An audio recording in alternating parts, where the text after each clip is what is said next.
This is WBSM On Demand. Good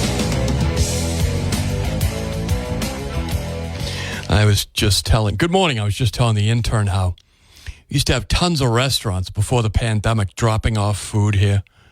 Used to be really nice working here. I mean, it's still nice working here. It's not really work. I just come in and hang out with you guys on the phone, and I like that. But it used to be nice when at the commercial breaks, you go out and stuff yourself with pizza and steak tips and French fries and donuts, all kinds of good stuff. And we don't have any of that for the interns anymore, for whatever reason. All right. So, talking about the city council meeting, look, I hate to beat up on them because what I'm trying to do is encourage them to recognize that they are leaders in New Bedford and they have nothing to worry about. Nothing to worry about. You're not going to dedicate the rest of your year to trying to throw an at-large city councilor out of office. That's not going to happen. And that they should be proud of the work they've done and recognize that they're the political force in the city, that there's not some undercurrent of activists that want to get them out of office. I just don't see it. And I'm pretty plugged in. I think that if someone tried to start recalling somebody, they would quickly find out just how popular that individual counselor is. I just don't think they have anything to worry about. What I think they have to worry about is the future. A bad actor getting into the mayor's chair. I think that's what the mayor's concerned about. It's not him. It's not John Mitchell.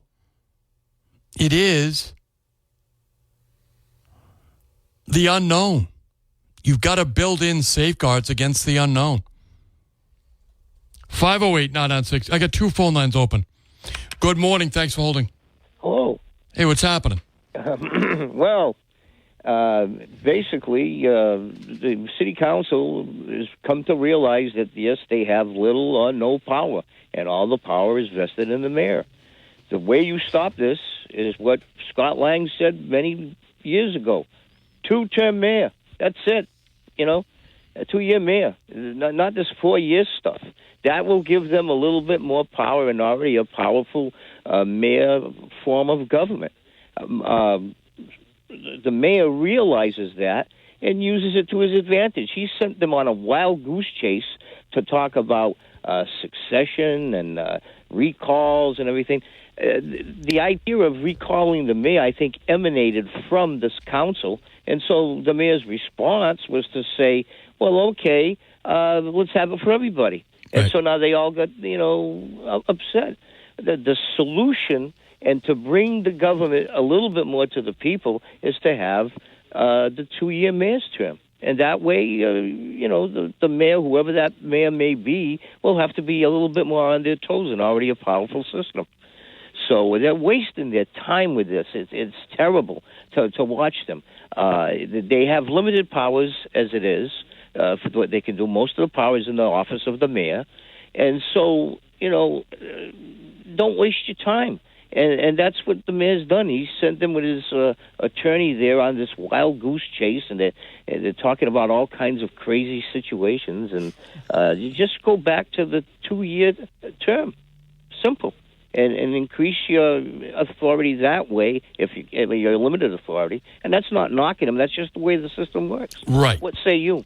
Well, I think that the 4-year term has proven we got very lucky with John Mitchell, but it's proven to be too long without elections. Exactly.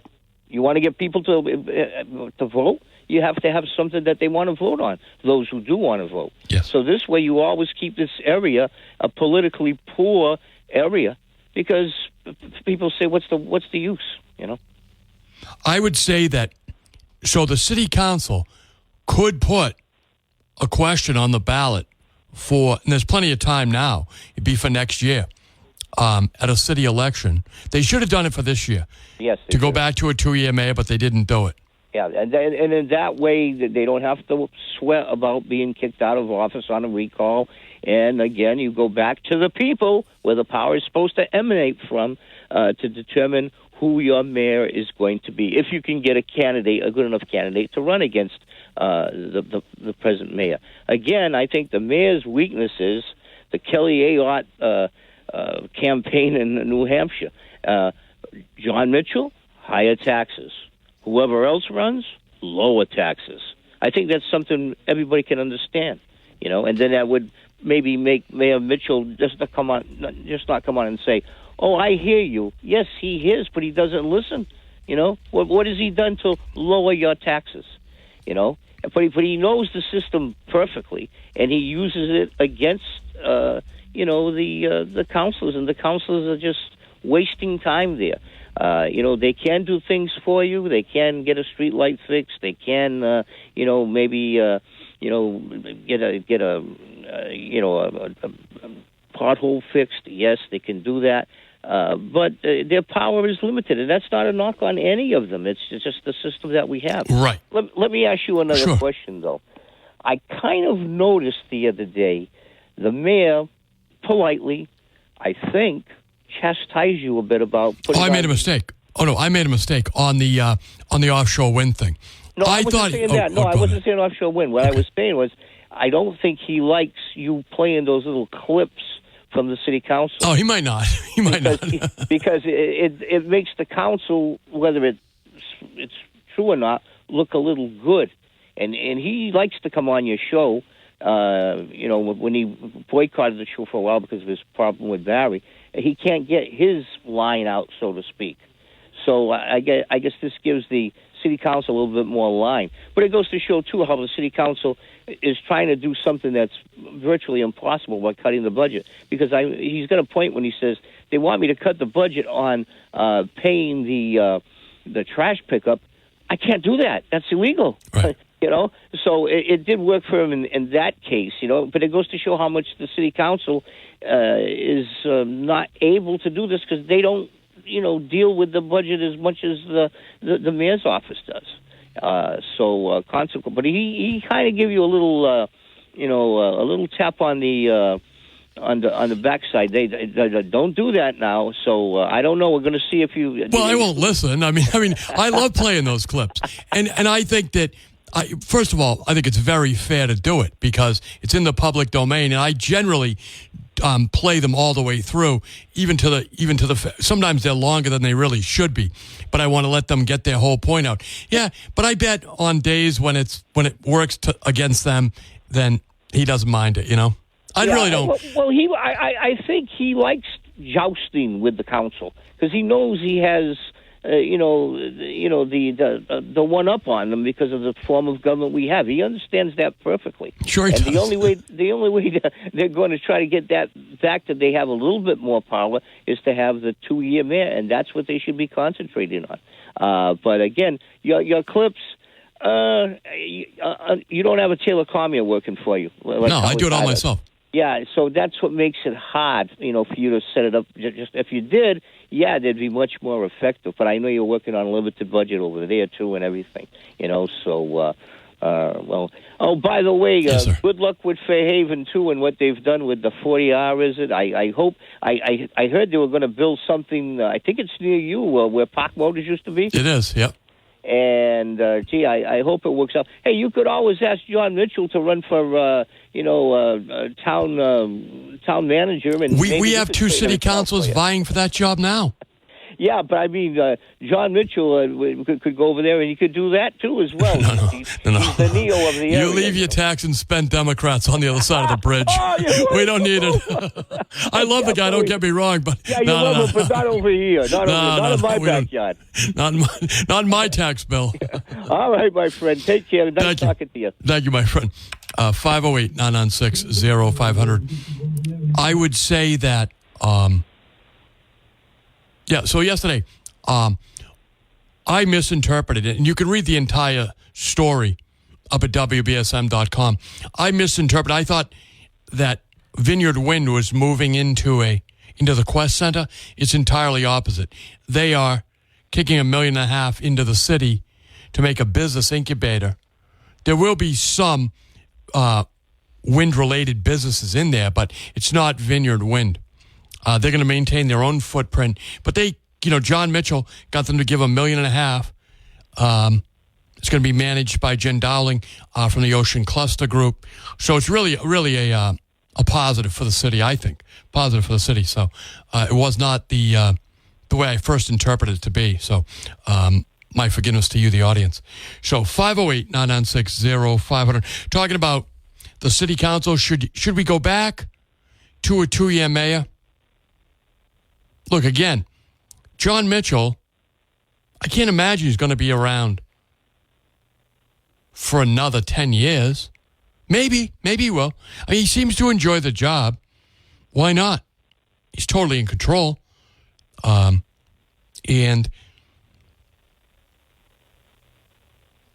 people, get not bored. I don't think you could get bored of being the mayor of New Bedford. But who knows? But I don't imagine. In other words, what I'm saying is you've got to stop thinking about the mayor's office as if John Mitchell's always going to be there. So you got to think, is 4 years good without a recall under the worst possible conditions with the worst possible mayor? Imagine Maria Giesta as the mayor of New Bedford, not showing up to work, giving money away to the illegal aliens. Would you like that? Is that what you'd like? Good morning. Thanks for holding. Good morning, Chris. Hey, what's happening? Not too much. Like you just said about the Quest Center, the articles that were posted, New Bedford Light, Channel 10, Channel 12, they indicated that it was Vineyard Wind that was taking over the space, which was misleading. So, I'll give it to the mayor on that when, I can admit when I say something that's incorrect. Yeah. And WBSM, Tim wrote a very accurate story at WBSM.com. Right. And so when the caller, you had a couple of good callers this morning. Yes. I agree with everybody should have a recall. Everybody, mayor, councils, everybody. I think you're correct when you say that, they shouldn't be worried. Right. And they came across as looking insecure. Yes. And if there's a crime that's committed, hey, that's what that's there for. It's not going to be for any petty stuff. As far as the mayor's term, 100% 2 years. The going to the 4-year term was the worst thing that we could have done. There's too much of a comfort zone. But one of the callers said, referring to the New Hampshire race, about, taxes. That's the problem in the city. The mayor can go and gamble and try to bring in all these types of businesses that have, it's not going to help us now, but in the future. But after 10 years, you got to show something, and he's not delivering for the taxpayers or the small businesses. The tax rates, the water relief, water and sewer taxes, they're just up, and it hurts him. And other than that, hey, I like John Mitchell. Yeah. He seems to be a good enough guy, but that's my take on things, and I hope you have a great day. You're on a good show. You too, my friend. Thanks for the call. Take care. Bye-bye. Yeah, John is a good guy. There's no doubt about that. And look, I liked his comment yesterday. And he doesn't often use his daughters or put his daughters in that situation, but he said, look, I'm a father of 3 daughters, and they come and go anywhere in the city. And I'm not afraid for them. They're not afraid themselves. New Bedford's a good city. Boy, I thought that was a powerful statement. And it's true, right? I mean, you can't get truer than that, right? Anyway, 508-996-05. Stick around. We'll be right back. Coverdale. I was born to walk alone. I was born to walk in shoes and boots from Carter's Clothing and Footwear. I can tell you that. We've been shopping there since I was a kid. Carter's Clothing and Footwear, they've been owned and operated since 1947 by the same family. You can often find members of the Carter family at either location, downtown New Bedford and in downtown Fall River. Carter's Clothing and Footwear, it's a brand you can trust, selling brands you can trust at prices. You really can't beat the prices at Carter's Clothing and Footwear. They've got great stuff there, really great stuff to shop for the holidays. You can even just go in and buy a gift certificate for the holidays. That sometimes makes it a lot easier, right? Pull in, the parking's free. Go in, get out. You're out quick. They have incredibly helpful and friendly customer service there. Now, if you do want to buy something, right, you've got a lot of great brand names to choose from. Chippewa, Timberland, Dickies, Merrell, Champion, Under Armour, Levi's. Offer 75 different styles of work boots. They've even got casual shoes like slippers, workwear, sneakers, hiking boots, sandals, topsiders, even slippers, right? Do your Christmas shopping this year at Carter's Clothing and Footwear, both in Fall River on Plymouth Avenue and William Street in downtown New Bedford. Open 7 days a week. Easy to get in, easy to get out. You might spend a little bit of time, though, looking around. It's just a fantastic store.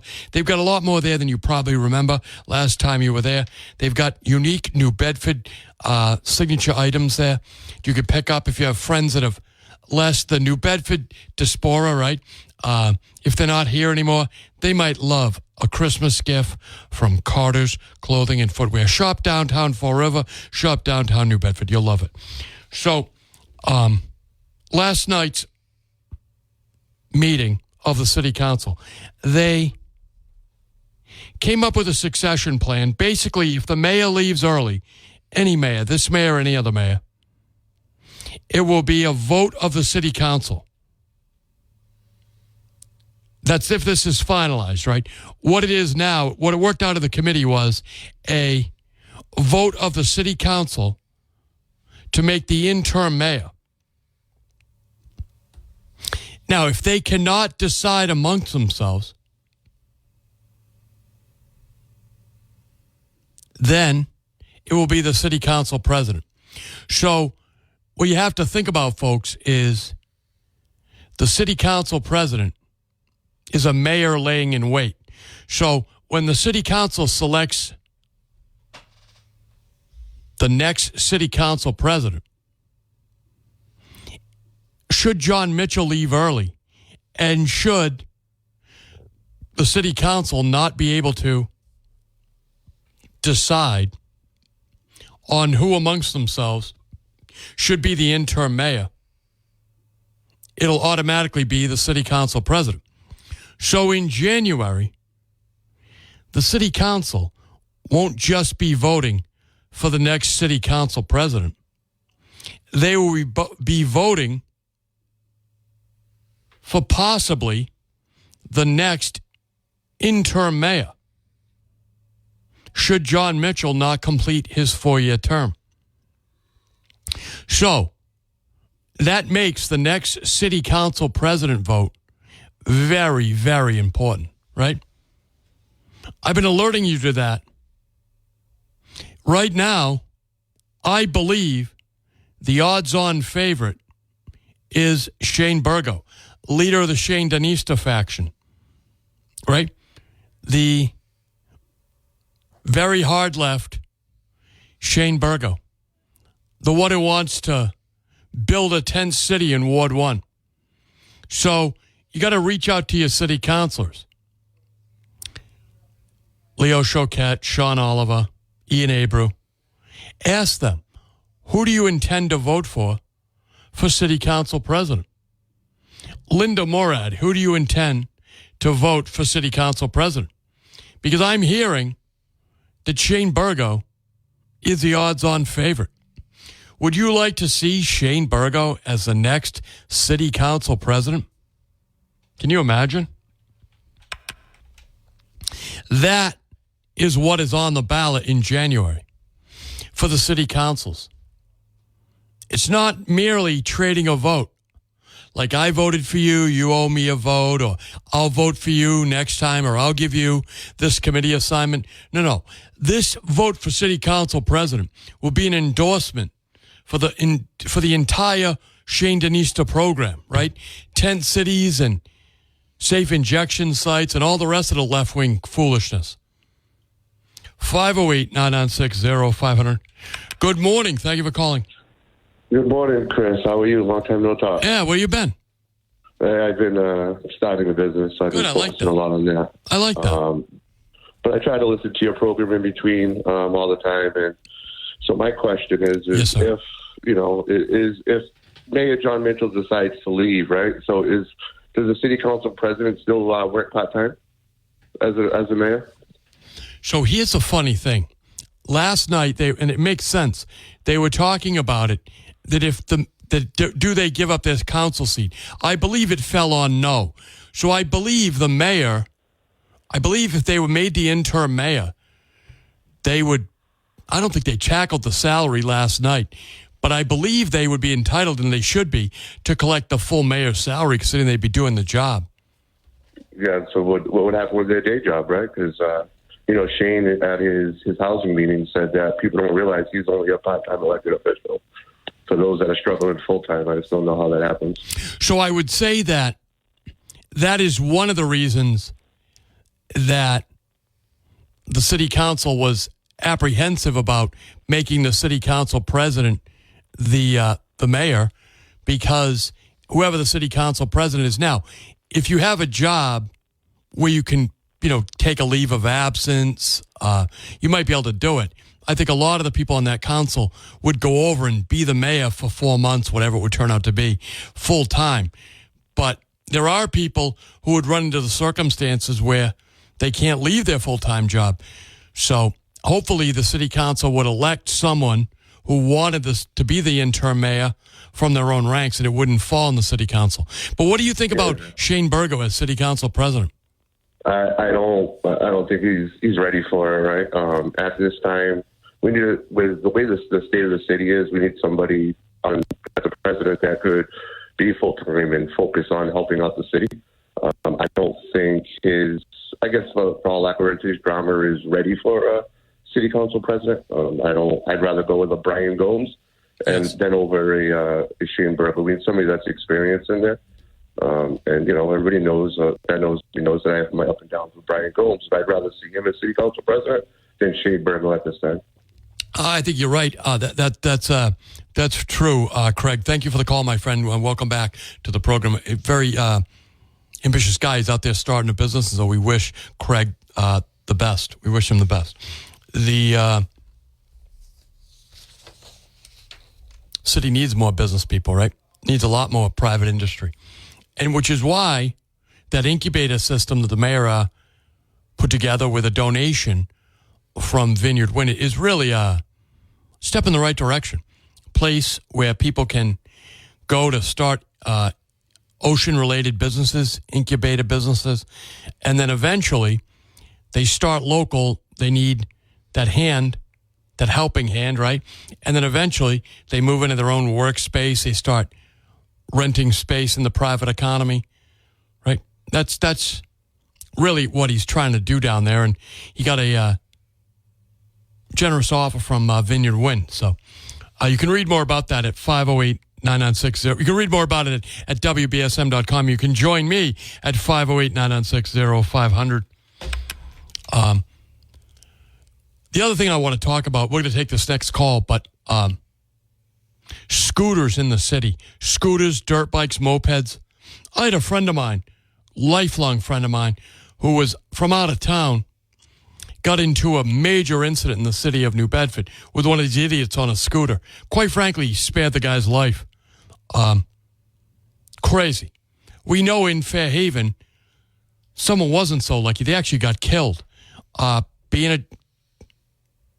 However it worked out, I don't want to put my finger on the thumb of justice, the scale of justice. But the scooters in the city, right? Quite frankly, the police have had the handcuffs put on them. The police cannot do anything. They're being held back. Why is that? Yeah. People are afraid. People are afraid that they let these scooters run wild all over the city. They dodge in and out of traffic. It's like you're dealing with Baghdad, Al-Qaeda, riding the motorcycles down the street. Quite frankly, it's outrageous. It's really outrageous. And a friend of mine, a high volume taxpayer in the Commonwealth of Massachusetts, coming into the city of New Bedford to visit a restaurant, found himself being accosted by one of these idiots on a dirt bike.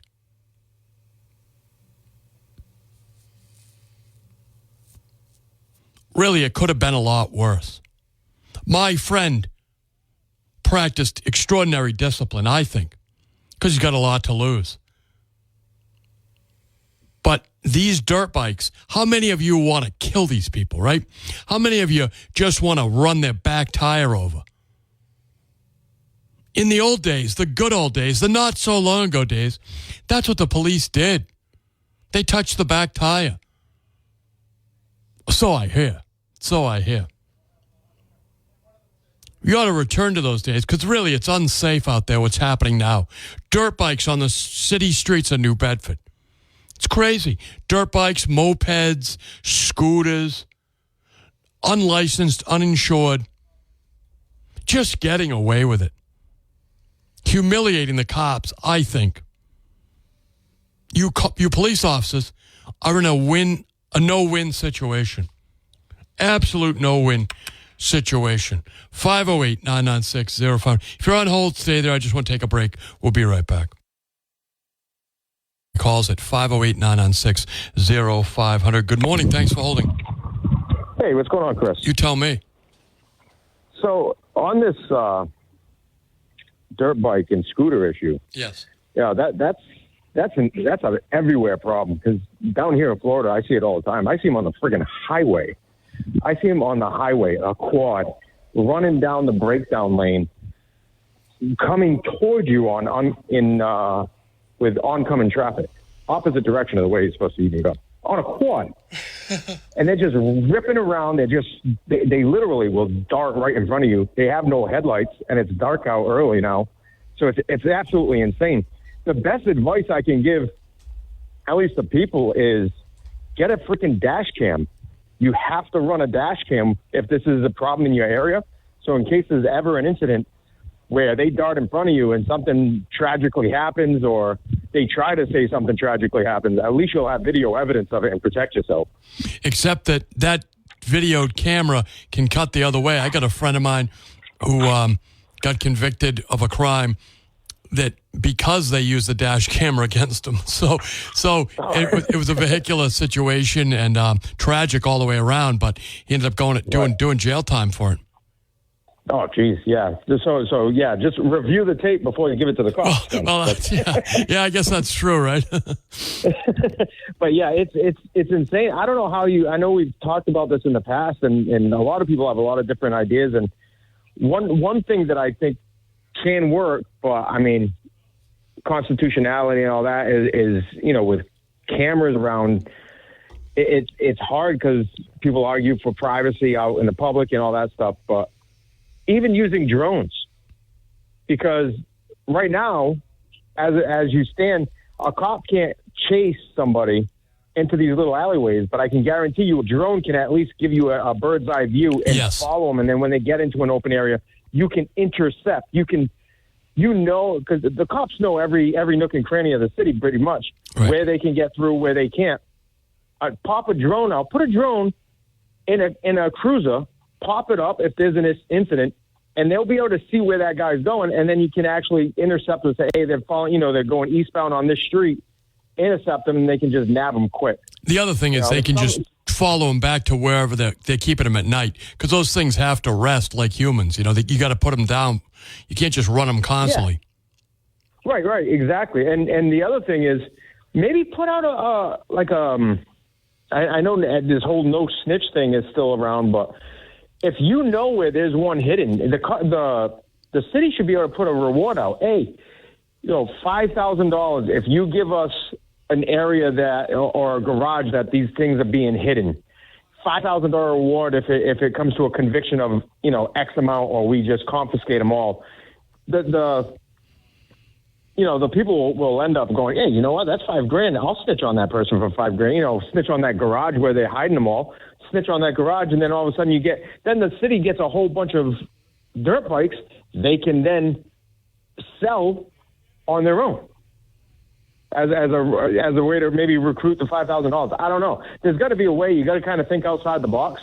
But I think a drone would be one of the best ways to go, to at least to scare the drivers of these motorcycles and these dirt bikes a little bit to stay off the road. I agree with you. Here's the thing. I know from Hank Turgeon telling me, he's retired now, so there's no secrets. He told me, basically, you have guys driving these dirt bikes, and they have the girl in the back filming it. It's kind of funny, actually. I mean, I guess I kind of appreciate that. But I see the reports when they come in here. When they arrest them, the guys are like in their 30s. It's one thing when you're in your late teens, mid-teens. That's how old I was when I got in trouble at that age, right? I remember I didn't have a driver's license yet, and I got in trouble for that. I had to go to court, Fall River District Court with my father. Anyway, but you got to do something about these dirt bikes all over the streets. Good morning. Thanks for holding. Mr. McCarthy, how are you, boss? I'm doing well. How are you? Excellent. How about that landslide? Oh, it was beautiful. Beautiful. Hey, you remember me from the meet and greet at Knuckleheads? I do remember you. Private investigator. Yes.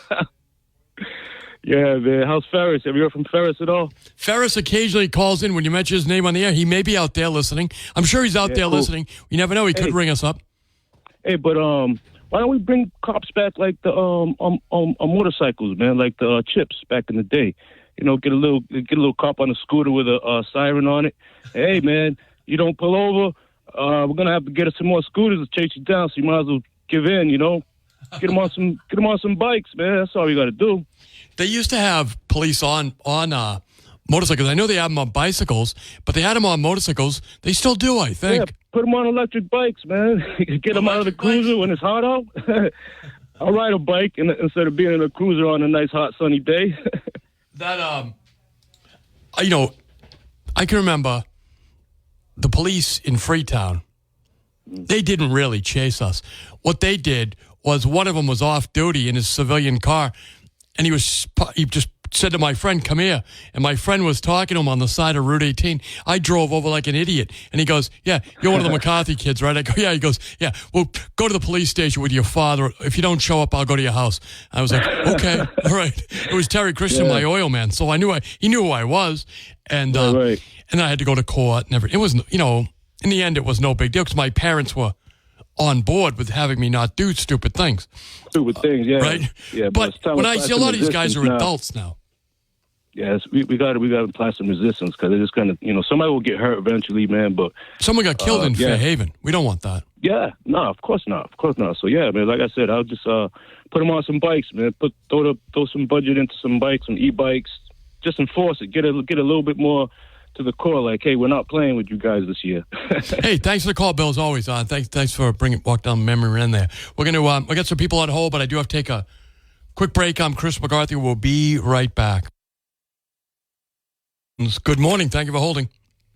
Good morning, Chris. How are you? I'm doing well. How are you, my friend? I've been a lifelong on-road and off-road motorcycle rider, and I can tell you that it's very similar to people that ride feel very similar to the way gun owners feel when you're a legal gun owner and they're trying to take guns away and they're trying to blame the gun owner, so to speak. Right. And a lot of us that race, for instance, we get our, I've had 2 bikes stolen from me, and they ended up on the street. One of them ended up in New Haven, And it's this whole thing is more than just people riding around on four-wheelers and motorcycles illegally. Most of these bikes and four-wheelers are stolen. So you've got a pretty good grift going on in the middle of it. And we had about a year ago, there were a number of us that were, through Facebook, we stay in touch, all the people that ride, and they were posting, hey, my bike got stolen in Fairhaven. Hey, my bike got stolen in Attleboro. And they ended up busting these two guys that were going to races, and they were putting Apple AirTags. They'd walk by someone's bike and stick an Apple AirTag underneath the fender. Really? And then, yeah, dude, this is way more involved than just the riding on the street. And they end up following the person back or figuring out where they live from the Apple AirTag, and then set up to steal the bikes. And it definitely happened to a friend of mine. Anyway, make a long story short is, it's a bigger problem. The four wheelers are actually a lot easier to get off the street. Like police and cop cars, and there's task force all around the country that can get rid of the four wheelers. But motorcycles are a lot harder. The mayor, I actually asked him one time when he was on your show about this, and he basically feigned it off and wasn't really interested in addressing it, which is typical. Because they consider it too complex to put a task force together for, and based on the manpower, he's 20% under in manpower. He's just not going to address it. But it's really dangerous all the way around for a lot of people. And there's some of the strategies that other cities are using. They've upped the penalties. Because a lot of people get stopped for this, and there's a minor penalty. It's a traffic fine, so they don't address the fact that the bike might be stolen. So they should be charging them for theft. There's no arrest really. It's just a traffic fine. Maybe they seize the bike or whatever. But the other thing is that some other places are using drones, like that other gentleman brought up. Yes. They're also using Apple AirTags. They're integrating people that are policemen in street clothes with a helmet on, dressed like the group, and then they ride into the group, and then they can actually follow them to wherever they go, because they don't know who they're with. There's usually with 20 or 30 people. But the environmental police. So, like, if the mayor or any of these guys wanted to deal with us, he should reach out to the environmental police, because they have people that are really good riders. I've ridden with a few of them. They are like A-level, AA level riders in the woods. And again, they can handle an on-road, off-road dirt bike and integrate with these people and figure it out. And you can stop it. It's just you have to have the willpower to do it. I don't think the mayor does in this city for sure, but other cities have definitely. New Haven has cut it way down to almost nothing. It is all about willpower. Anyway. It really is about deciding you're going to not allow it anymore. Right. And then you get a charge. I got one bike back, was my son's. I bought that specifically for him so that I could teach him how to ride. It was stolen. He lost interest by the time I could afford to get another bike, and my other bike was gone forever. And I'll tell you the other thing that's really disappointing is there's no motivation with stolen goods. So like my son's bike was found in New Haven. They happened to tell me it was at this tow company, and they put it on storage there.